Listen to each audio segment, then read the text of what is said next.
Yo, what's up everybody? Today I wanted to talk a little bit about team building in team games, how it works, what some of the ideas are, etc. Today I'm looking at Dragon Ball because it's the game that I've been getting back into and playing a bunch recently, but a lot of these concepts you could apply to various other games in this style. So when you're building teams in a team game, it should start with a single character. Ideally, this is a character that you really like or that you have an affinity for, whether it's because you watched the show and you really like them or because you really like their playstyle or what have you.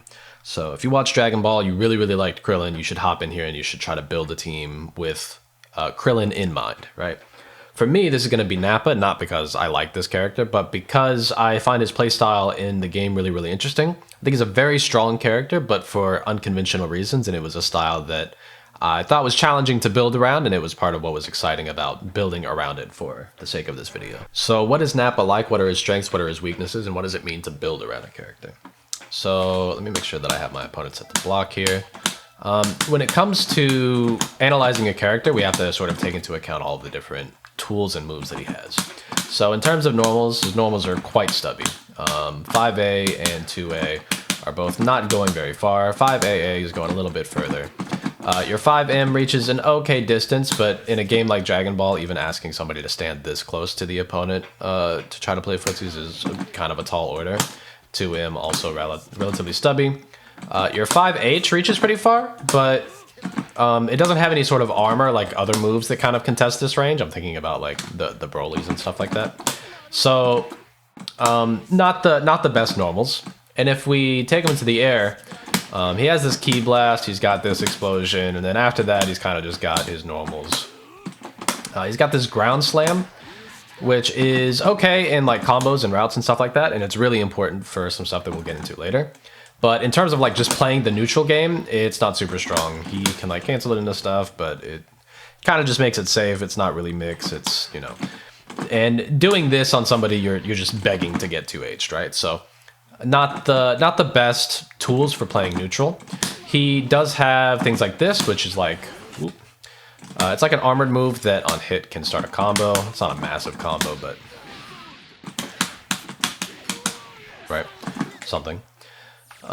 He's also got this Ki Blast, which is quite good. Let's set him back to block. Ki Blast, which is quite good. And he's got these overhead fists that are quite good. But the real reason that you want to play Nappa is for the Cybermen, and specifically H Cybermen, which is not what I've pushed. This is A Cybermen. So A and B Cybermen are these characters that will go around and they'll apply pressure on their own. Both A and B, this is B now, have preset attack patterns. But the H one, you can program to do whatever you want to. So for example, if I push Ki Charge a bunch of times, then Cyberman's just going to do this projectile over and over again until it gets to the end where it always does the throw. If I do A a bunch of times, or I guess light rather, then he'll do this attack over and over. Right. So you can program the Cyberman to do whatever attack pattern you want to, and it's really good. The other thing that also sets this H Cyberman apart is that you can't like call assist to hit him and make him go away. The point character has to hit him to make him go away. This is not true for A and B Cybermen, where you can just call on assist and try to clear him, and it's much easier to deal with. The H Cyberman, incredibly strong, combos into himself, and I mean like if we just set it like this, I'm just gonna plant Cyberman, right? He comes out, he does his thing. I can just sit here gaining meter in his face. Still get a combo, right? So the Cybermen are incredibly important and incredibly vital. The other thing is that setting a Cyberman in the corner is kind of a must. The reason is that a lot of the times you'll want to get a knockdown with this move, right? So like we do that, we do this, and then we get our Cyberman going. However, as you kind of saw just a moment ago, if we go back to the middle of the screen, it doesn't connect, right? And I mistimed it, but it doesn't matter. It's not going to connect. So one thought that I had initially was that like, okay, well, what if I played another character that was able to get Nappa to install a Cyberman in the middle of the screen? So I was experimenting with Vegeta for a little while. And what I learned was, here, I'll do it from here. So say we do something like this, plant a Cyberman, we get going, right? But because he's not in the corner, the Frieza is just able to back tech and then get out of a lot of the pressure that the Cyberman would have otherwise applied. And then I have to like try to chase him, and it's irritating, right? So even if you can install a Cyberman in the middle of the screen, in general, it's just so much weaker than installing it in the corner that I think that's a really, really high priority. So what have we learned about Nappa? We've learned that his tools for playing neutral are not very, very strong. And if he is a character that is out at the moment, like he's the character you're playing neutral with, you really need assists to be able to enable you to play this sort of neutral game. And then it's all about getting somebody to the corner and getting the Cyberman installed. That is the ultimate win condition, right? So where do I go from there? So what I've landed on is putting Nappa as my secondary character and running Teen Gohan in point. And the reason for this is honestly very, very simple. It's because his corner carry without meter is incredibly good. So let's just see if I can hit this loop for a second. I've not been playing this character for very long, so please bear with me. I think I'm just delaying that too much. Yeah.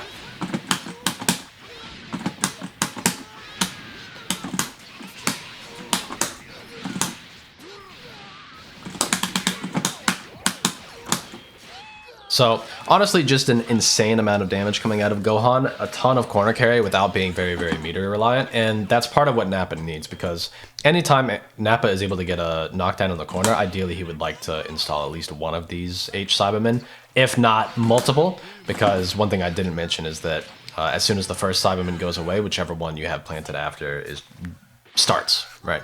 So you can sort of layer these where they're happening one after another. But anyways, back to Gohan. I mean, really the main reason I'm playing him is because of all of the corner carry and the free damage that he's able to get. But some of the other things, just to like look through them, are like this projectile is obviously insanely good. 2M reaches very, very far and is like a great I am playing neutral button. You also have pretty good like left-right mix with this move. Especially with this Nappa assist here. So I'm able to get things like, right? And then I could, I could go for lows. I could stay in the front. I could, let's see if I can do this right. You can get like an overhead there, right? So there's just all types of things that you could do off of that.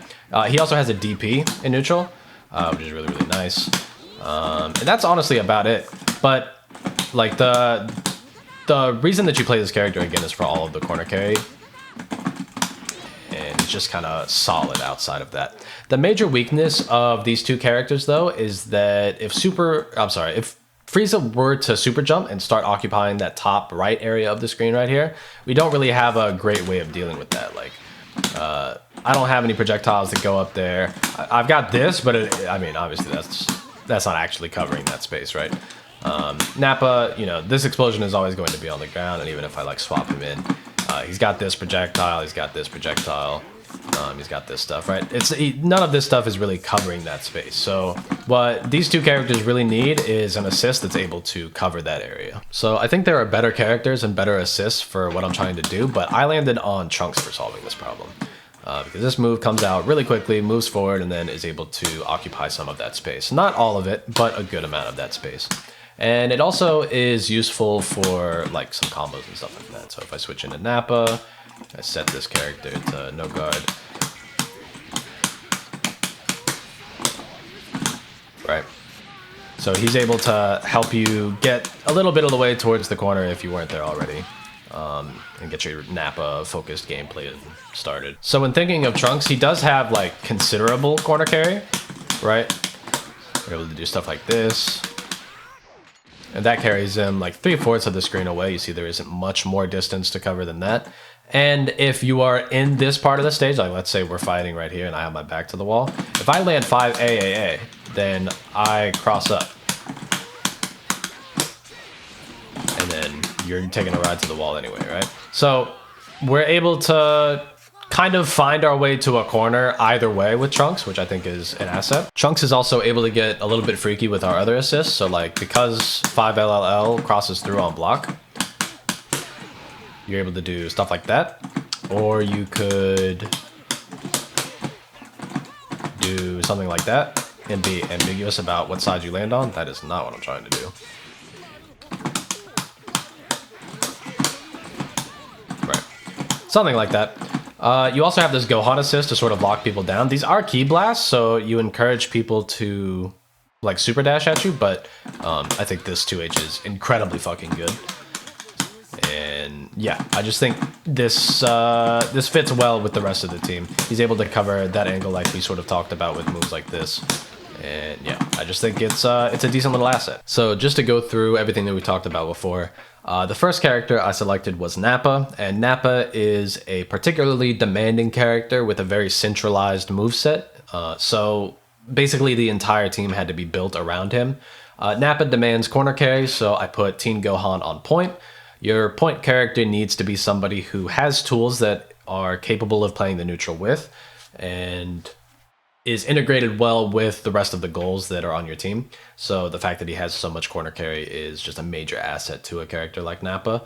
But when I'm thinking about Gohan and Nappa and some of the weaknesses that they have, they weren't able to cover that top right area of the screen very well, or that far upper area of the screen very well. So I pulled in Trunks as the assist to try to be able to cover that area a little bit more, and also put him on the tail end because I think he has tools to be able to play the game all by himself if he happens to be in that position. But even if he's just out because of some DHC or some tagging me in or whatever, it just happened to work out that way, then I think he's still like a perfectly fine point character. He's able to still use the assists of the other two relatively well. And I think that this team is just relatively coherent. Maybe not the best team in the world, but everything here makes sense, right? So that is how I recommend building a team, not just in this game, but really in any game. It all starts from a single character. What does that character need to really thrive? Try to incorporate a plan sort of around that. All right. I'm going to catch you guys in the next one. Thank you so much for watching. Peace out.